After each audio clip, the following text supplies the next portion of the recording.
దేవతా గర్భాలయం ఒకటి ఉంటుంది, అంతరాలయం అనేది ఒకటి ఉంటుంది, తర్వాత ఆలయం ముఖమండపం, ధ్వజస్తంభం, ఇవి ఉండేటువంటి ఆలయ ప్రకరణలు పద్ధతి కూడా. దీంట్లో ఏంటంటే దేవాలయ ప్రతిష్ఠ జరిగేటప్పుడు మనకి ఈ ప్రతిష్ఠ జరిగే సమయంలో ముందుగా యంత్రం పెడతారు విగ్రహం కింద. మా ఏ దేవత అయితే ఉంటో ఆంజనేయ స్వామి అయితే ఆంజనేయ స్వామి వారు, లేదంటే విష్ణుమూర్తి అయితే విష్ణుమూర్తి, కృష్ణుడు అయితే కృష్ణుడు, రాముడు అయితే రాముడు, శివుడు అయితే శివుడు, వీరభద్రుడు అయితే వీరభద్రుడు, అమ్మవారు అయితే అమ్మవారు. ఆ దేవతలకు సంబంధించినటువంటి బీజాక్షరాలతో చెక్కినటువంటి రాగి యంత్రం ఒకటి పెడతాం. అవును. ఈ రాగి యంత్రంలో ఏంటి అంటే ఈ బీజాక్షరాలు మొత్తం చక్కగా చెక్కి ఆ బీజాక్షరాలు జపం చేసి దానికి శక్తిధార పోస్తారు. ఆ కాపర్ దానికి ముఖ్యంగా లోహాలలో కాపర్కి అంటే రాగికి ఎక్కువగా ఆకర్షణ శక్తి ఎక్కువగా ఉంటుంది. అందుకనే చూడండి, అంటే ప్రపంచానికి మన భారతదేశం, మన భారతదేశ సంప్రదాయం, మన హిందూ ధర్మం ఒక దిక్సూచి అని చెప్తాను నేను.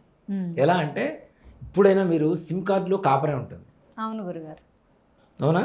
అంటే ఏదైనా ఆకర్షించేటువంటి శక్తి కాపర్కు ఉంది అని చెప్పి ఎన్ని లక్షల వేల సంవత్సరాల క్రితం మన వాళ్ళు కనుక్కున్నారు.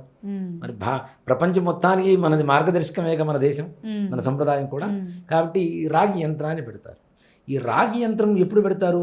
ప్రతిష్ఠ ముహూర్తానికి యంత్రాన్ని ప్రతిష్ఠ చేస్తారు, విగ్రహాన్ని ప్రతిష్ఠ చేయరు ఎప్పుడు కూడా. ఈ యంత్రం కింద అనేక రకాలైనటువంటి రసాయనిక పదార్థాలు వేస్తారు ఒక కెమికల్ రియాక్షన్ రావడానికి. దీంట్లో దాదాపు 108 రకాల కెమికల్స్ దాంట్లో ఉంటాయి. దీష్టాబ్రకం, అబ్రకం, మైలతుత్వం, నవపాషాణాలు, రుద్దిపాషాణం, జలపాషాణం, నవరత్నాలు, పంచలోహాలు, ముత్యం, పగడం, అట్లానే దీంతోపాటు పాదరసం, మైలతుత్వం, తాళకం, అబ్రకం, ఇవన్నీ కూడాను 108 రకాలు మొత్తం కింద వేసినప్పుడు ఈ పాదరసంతో ఇవన్నీ కలిసినప్పుడు వాటికి ప్రాణశక్తి వస్తుంది. వేసిన ఈ ప్రాణశక్తి వచ్చిన దాని మీద యంత్రాన్ని పెడతారు. యంత్రం పెట్టిన తర్వాత యంత్రం మీద విగ్రహాన్ని పెడతారు.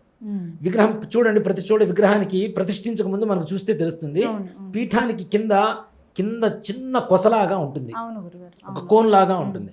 ఆ కొస వెళ్ళి ఎక్కడ తాకుతుంది? యంత్రాన్ని తాకుతుంది. యంత్రానికి జీవశక్తి ఇస్తున్నది ఏంటి? కింద ఉన్నటువంటి కెమికల్స్.